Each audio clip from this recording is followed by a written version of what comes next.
For over 2.5 decades, there's been a rivalry between two JDM legends, the EVO 10 and the WRX STI. Today we have both of them with us, and we're going to be able to check them out, the features, what they do on the road, how they perform, and most importantly, how they drive. From the looks, they both have bigger swings, they both have turbocharged engines, they both have all-wheel drive. So it's very challenging to know what someone would want. So let's go on a drive and let's see how they perform on the road. Let's start with the STI.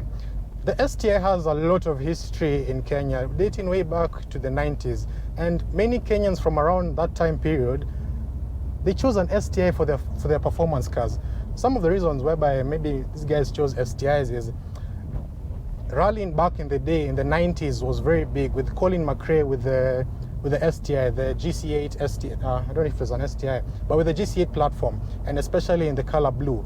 So guys who grew up during that time period and got jobs, got money one way or another, these are guys who in around 2007, 2008, they brought in a lot of STIs.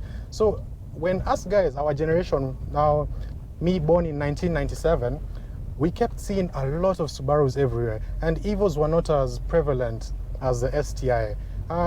Apart from the rally heritage, there's also the sound, the iconic rumble boxer sound that is very common. People want to hear that rumble, the presence of an STI, and this is no different. Like this one has a Mishimoto intake, it has a Miltech downpipe, a HKS cutback, and it sounds unbelievable. Another aspect that the STI might have been more popular than the alternative, price. The STI was priced very well. Maybe it was due to taxes in Kenya, but I remember you could get, like even up to now, you could realistically get a clean STI, maybe the older version, like the N14, I think, the 2008, 2007, 2006, for around 1 million, you can get a decent one. But when it comes to an EVO, like an EVO 9, EVO 9s are now trading for almost 3 million for a clean EVO 9.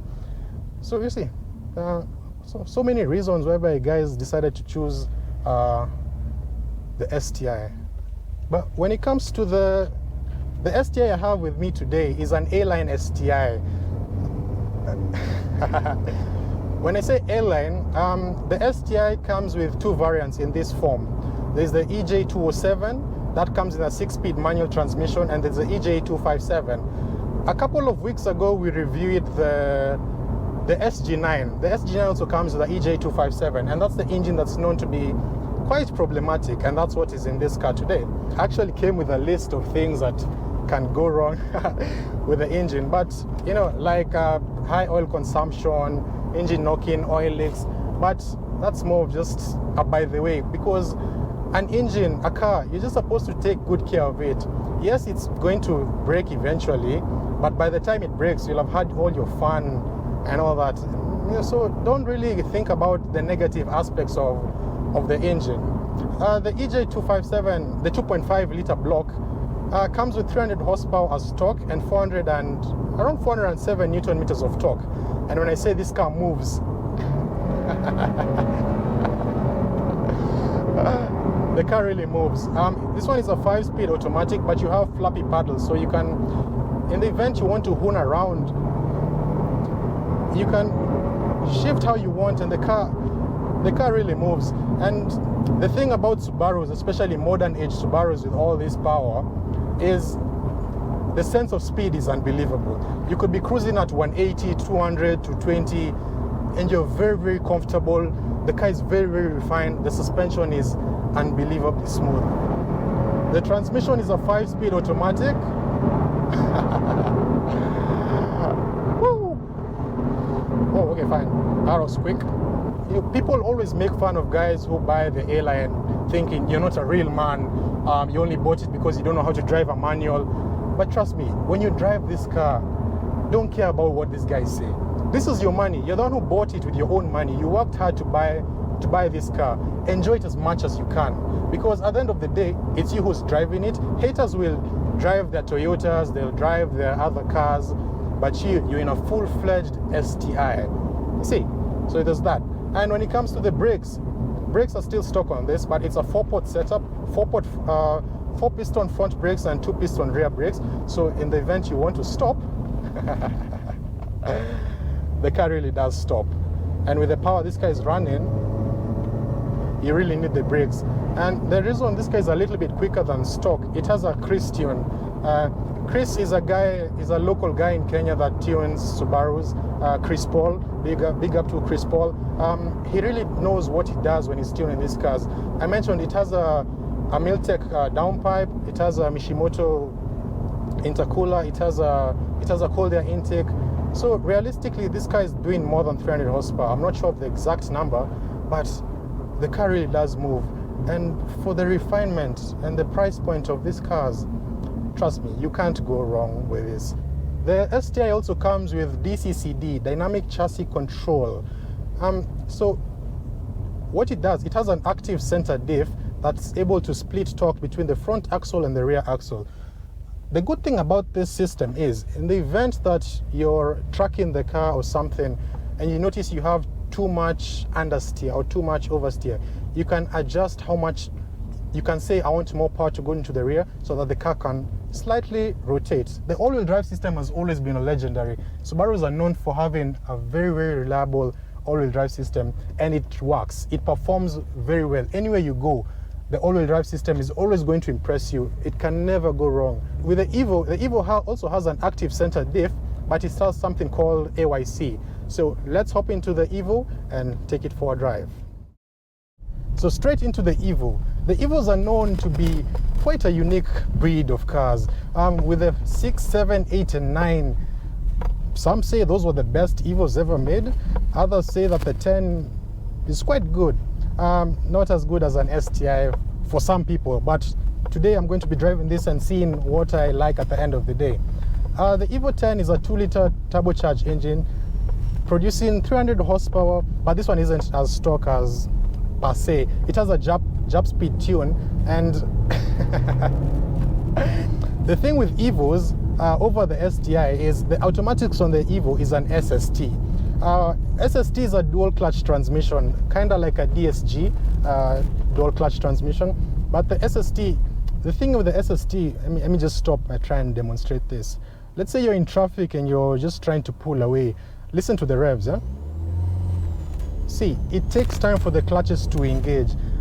It might be a draw-off to some of you, but to some of us, we really like that because you feel like you're driving a manual, an electronic manual car. But with the EVO, you have 3 modes. You have normal mode, which is what I was in. You have sport mode, and if you hold it, you got into super sport mode. But let's start out in normal mode. So the good thing about the EVO also has an active center diff like the STI, but it has something called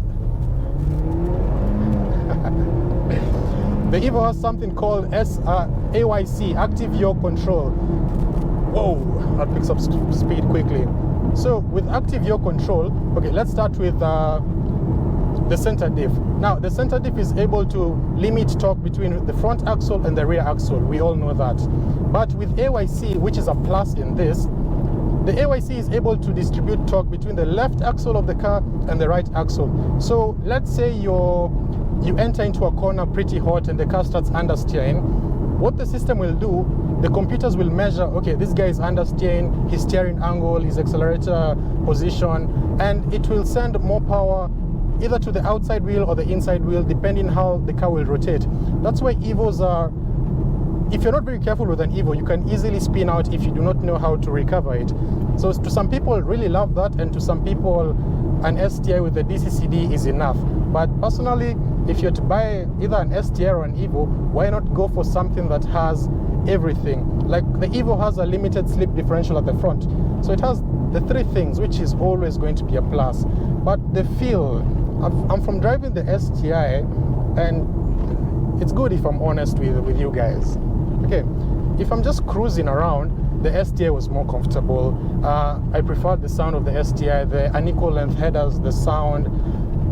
The SST, the 2-liter in this sounds like it's straining. Not in a bad way. Like, okay, we're now in normal mode. Let me put it in sport mode, so it holds the revs at 3000 RPM. So just listen to how it whines, you see. but trust me, it pulls. The brakes also feel as floaty as with the EVO, but I don't know, I felt more confident driving quickly with the STI. The STI was a very easy car to drive quickly, but the fit and finish of the STI was a little bit better. Last year we had an EVO 10, an FQ 300, but it was also slightly tuned. I think the FQ from from the European market is a little bit more sophisticated because you get side airbags, you have the Rockford system, you have small creature comforts compared to the Japanese GSR model, which just depends on what you're after. But like if you're after reliability, you better take an EVO, especially if you're going to be boosting. Just make sure you service the gearbox, which is always a requirement. As Kim said in the SG9 video, any car is going to need you to take good care of it. Everything just needs to be done. But like SST gearboxes, you might say that the weakling, because I know IPP is a good place for you guys to take your EVOs for SST service. They charge a pretty penny, but you can be assured the job they do is a very good job. The other thing, the looks. I talked about having a big wing and all that, and the scoop. But like you see, when I was driving the STI, you could see the physical scoop for the intercooler, for the top mount intercooler. But with the EVO, it's you could say it's more refined. It's tied. It goes for the more mature man, someone who really doesn't want to see the hood scoop, someone who really doesn't want flared arches, someone who isn't after all that. If you look at an EVO and you look at an STI, the STI looks like a boy's car. It looks like, even if you look at an STI when it's parked in traffic, not parked in traffic, but when you look at an STI, even when it's stationary, an STI looks like it's moving quick, which is a plus for the STI.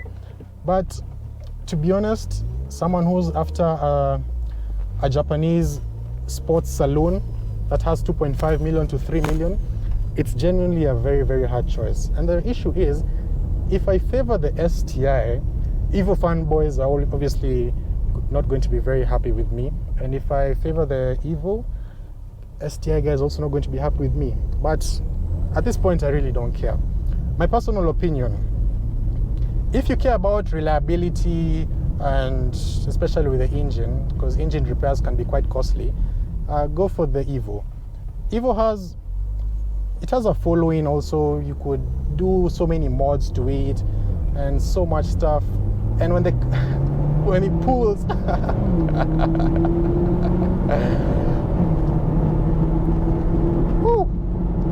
it goes. Let me just slow down for the sake of. So you see, at the end of the day, it's just up to personal preference. But with my opinion, I think I just love the STI more. We've been doing a couple of STI videos. The SG9. The SG9 was a manual 6-speed transmission. The joy of driving a manual is unmatched. It's unmatched. You can't get any other joy, maybe apart from, but driving a manual STI is just something else. The EVO feels a little bit more refined, but it's not there. It's not there. I don't know how to phrase it properly, but I'd pick the STI. When it comes to the interior feel, it's a Japanese car. Same with the Subaru.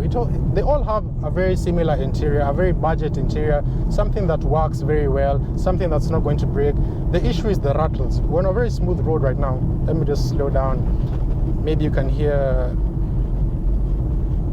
Can you guys hear the rattles going on and all that? That's always an issue with Japanese cars. But surprisingly, with the STI, it was a little bit more refined. So there's a plus on that side. So let's see how it feels on Super Sport mode with manual. Jesus Christ. And that's 100. So at the end of the day, both are real performers. You just have to choose one. So go for a test drive if you can, but pick the STI. The STI is always best. After driving the two, the decision to make which one will I buy, it's actually a very hard decision.